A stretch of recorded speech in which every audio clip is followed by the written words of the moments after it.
terrorist who gunned down American soldiers blocks away from the White House in an ambush was an Afghan national who was flown into our country by Joe Biden's administration in September 2021 in the chaotic wake of their botched withdrawal from Afghanistan, one of the most embarrassing moments in the history of our great country.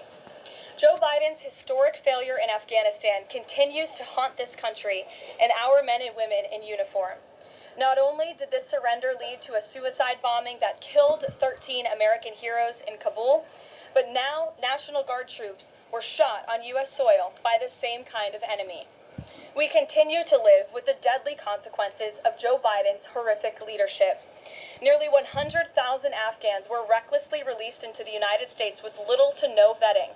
There was no regard for the disorder and violence that this would unleash on American communities and American culture.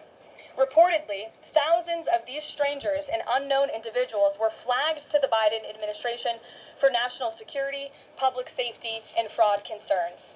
But the terrifying truth is that the Afghanistan debacle is just a small part of Democrats' complete and total betrayal of the American people during the Biden years. The tragedy that we just witnessed the day before Thanksgiving is a reminder that untold thousands of terrorists, gang members, and criminals were invited into our country and remain here to this very day.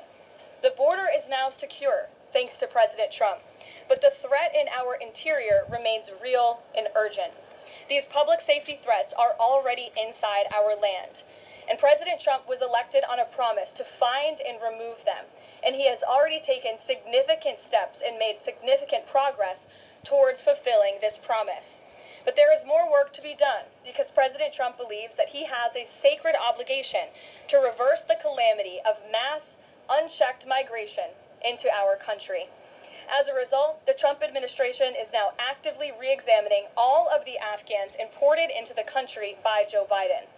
Any individual who threatens our national security or our citizenry will be subject to removal. President Trump has already permanently paused migration of foreign nationals from third world countries that pose a very high risk to the United States. For too long, past American presidents supported self-destructive immigration policies that allowed foreigners who outright hate our country and have no interest in assimilating into our culture